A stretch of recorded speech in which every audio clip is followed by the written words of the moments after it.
In the 90s or early 2000, one of the greatest player of tennis जो हम लोगों ने देखा है हम लोग का स्कूल और कॉलेज लाइफ में, वो था पीट सम्प्रस.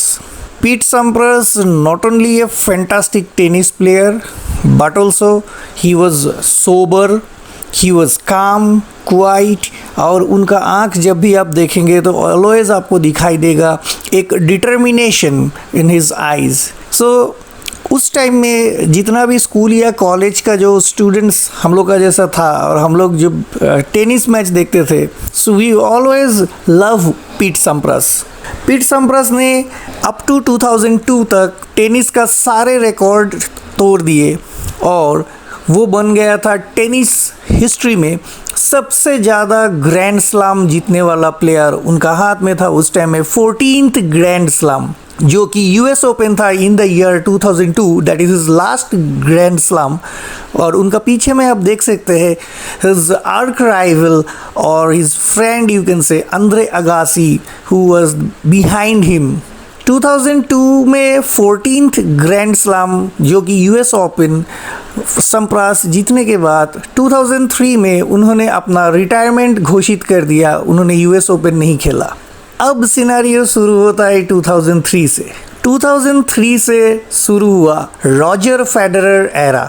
2003 से लेके 2010 तक रॉजर फेडरर ने नया इतिहास रचा और 2010 तक रॉजर फेडरर ने पीट सम्प्रस का रिकॉर्ड को तोड़कर एक नया इतिहास कायम किया, जिसमें उन्होंने 16 ग्रैंड स्लैम्स अपने नाम लिख लिए. और उस टाइम में राफेल नदाल के पास था 9 ग्रैंड स्लैम और एक महान प्लेयर, उभरता हुआ प्लेयर उस टाइम में शुरू कर किया अपना जर्नी. उनका नाम था नोवाक जोकोविच, जिनके नाम था सिर्फ एक ग्रैंड स्लैम. सो जोकोविच का कैरियर उस टाइम में जस्ट शुरू हुआ था, आप बोल सकते. अगला 10 साल टेनिस हिस्ट्री जो देखा वो अद्भुत था, क्योंकि हमने देखा अगला 10 साल में the greatest rivalry among Roger Federer, Rafael Nadal, Novak जोकोविच. और इस राइवलरी में हमें और एक सीख मिलता है कि इन तीनों ने एक दूसरे को हमेशा ऑनर दिया, हमेशा रेस्पेक्ट शो किया, इमेंस रेस्पेक्ट एक दूसरे के प्रति हमेशा अपने बातों में शो किया है. सो अगला 10 साल में ऐसा हुआ कि रॉजर फेडरर के पास था 20 ग्रैंड स्लैम, राफेल नदाल के पास था 20 ग्रैंड स्लैम और नोवाक जोकोविच के पास था 17 ग्रैंड स्लैम. और कुछ दिन बाद राफेल नदाल इंजरी से वापस आया. पिछला साल फ्रेंच ओपन में राफेल नदाल फ्रेंच ओपन जीतकर हिस्ट्री कायम किया कि उनके पास था तब 21 ग्रैंड स्लैम. सो राफेल नदाल के बाद अब इस साल 2023 में सारे रिकॉर्ड तोड़कर नोवाक जोकोविच बन गया है हिस्ट्री का at present all time highest grand slam winner 23. Rafael Nadal है 22 और रॉजर फेडरर है 20.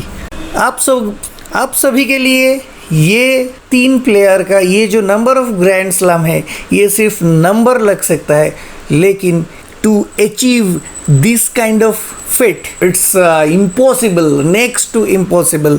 क्योंकि इतना सारा इंजरी आता है लाइफ में, इतना साल कंटिन्यू खेलने के बाद उस पर उभर आना, it's sheer hard work. Remember that thing, there is no smart work here, it is sheer hard work and self confidence on yourself that yes I can do this. So Novak जोकोविच Sunday को अपना injury से वापस आते हुए French open जीत लिया है. Paris में तीसरे खिताब जीतने के बाद जोकोविच सभी 4 ग्रैंड स्लैम खिताब कम से कम 3 बार जीतने वाले एकमात्र पुरुष खिलाड़ी बना दिया गया, जिससे उनको अब तक का सबसे महान ताज पहनाया गया. अब नोवाक जोकोविच के पास 10 ऑस्ट्रेलियन ओपन खिताब है, साथ में 3 फ्रेंच ओपन खिताब है विंबलडन 7 है और यूएस ओपन है 3। जोकोविच के इस अचीवमेंट के बाद राफेल नडाल ने कहा, many congrats on this amazing achievement, Joker Nole. 23 is a number that just a few years back was impossible to think about, and you made it. Enjoy it with your family and team.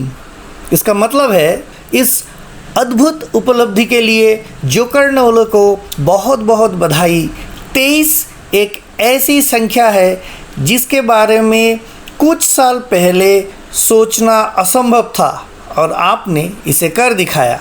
अपने परिवार और team के साथ इसका आनंद ले। आज का video में मेरा ये कोशिश था कि इन 4 महान खिलाड़ियों के बारे में संक्षिप्त रूप से आपके सामने प्रस्तुत करना। Thank you for watching the video till the end. जय हिंद, वंदे मातरम, भारत माता की जय।